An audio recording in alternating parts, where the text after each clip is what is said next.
Thank you very much for staying with us. Good afternoon. The Public Servants Association is threatening strike action if government fails to negotiate wage increases in good faith. In a statement, the PSA says it's disappointed by the employer's failure to conciliate the wage dispute with the PSA today. It says the government has plunged the public service into total collapse, and the PSA says government has failed to improve the offer with the hope that other unions will sign the deal on the table by tomorrow. The association is calling on other labor unions to reject the drafted wage settlement agreement. And for more on this, we are joined in the studio by Tahir Maepa, who is the Deputy General Manager at the PSA. Thank you very much for joining us. Thank you for inviting me. So you have rejected the current offer by government? Yes, basically the offer of government, we rejected it already on the 4th of May.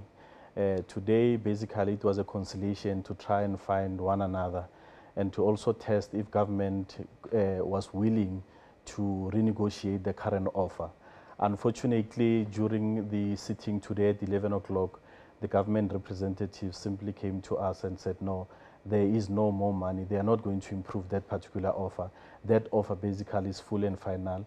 And then they just hopeful that the other unions tomorrow will sign this deal, which will make it an agreement for the public service. So when you started the negotiations, some of your demands were concerning the single-term deal that you were negotiating. So yes, you backtracked to the original way of doing things. Well, the issue of, remember, the issue of a 3-year agreement has always been the notion that the government will give us a real wage increase, and if they want a 3-year agreement, they'll have to buy it, meaning that they'll have to up the offer on the table. And currently, obviously, truly speaking, there's nothing on the table to consider. That's one. Secondly, it is not in our interest for us to bind ourselves for a long-term deal, basically practically giving government an opportunity to do as they wish for the next 3 years. And I know that the issue of next year's election, it's a thorny issue. They don't want disturbances and so forth. But they must also appreciate the fact that we are representing a constituency. Public servants also deserve a living wage, and we believe that we must negotiate again next year, or they must buy the next 2 years. When it comes to the increase regarding the levels 1 and 2, you were negotiating CPIX +1, and then on level 2, CPIX +2. On that level, have you backtracked by trying to meet the government halfway in negotiating such a settlement? Well, we haven't backtracked in any of our demands. Our demand original was 12%. And during the negotiations, when the employer gave us the first offer on the 26th of January, we then went down to practically to 10% demand. But later on, remember, the government then withdrew that offer. And they alleged that the then Minister Mutambi had no mandate to place that offer on the table. And on the 4th of May, they came with a new offer, which was less than what Mutambi gave us. We are now crying for Mutambi. You can imagine unions saying that Mutambi was a better minister because she was practically moving towards a possible settlement. And I'll give you an example, for instance. There's something pathetic that is happening in government. The mere fact that you are married to a public servant and you yourself, you are a public servant, only one of you get a housing allowance. So the benefit of workers in government are dependent on who you are married to.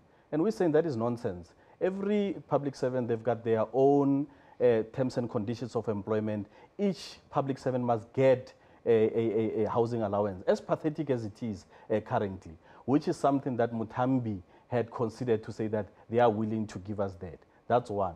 The other issue is the percentage increase. You will realize that when we gave our demands in October last year, nobody anticipated a 1% VAT increase. So since then, obviously, that was a game changer. It means that our members are practically 1% down because of the VAT. And the employer is saying that they're giving us CPI +1. If you take out the 1% of VAT, basically they're giving them nothing. So there's practically nothing on the table for us to consider. And that is why we are saying that if the government is serious in terms of dealing with this particular impasse, they're supposed to come up with something that is reasonable. So are we likely to see a strike, or is there a way in which you're going to receive finality to the matter to see a signed wage settlement? Well, tomorrow we are going to the PSABC. The employer today told us that they are hopeful that the other unions are going to sign. But that will be an amazing thing, because what are they signing? The very same thing that the employer has given us is something that we collectively rejected. Nothing has changed. And I don't see any of the COSATU unions signing this particular deal. But if, for instance, they sign, unfortunately, it will be a sad day in the public service, whereupon we as unions will be rolling because the employer said we must roll. As the PSA, we will never sign that particular agreement. We are busy balloting our members. By Friday, we'll know how many of our members want to go on strike. And if the majority of our members say we are going on strike, we are giving the employer 7 days notice to go on strike. Oh, just one last thing. When I was speaking to an analyst last week, he talked about if the government was to really accede to your demand, the issue of productivity on the side of public servants needs to be actually heeded. Are you really concerned about this notion? Well, the issue of productivity is something that for over 3 years we've been on the employer's case. You must remember that the government hasn't been filling positions in the public service. The reason why you see the health sector collapsing, you see basic services going down, is the fact that already as we speak, there's 200,000 vacant positions in the public service.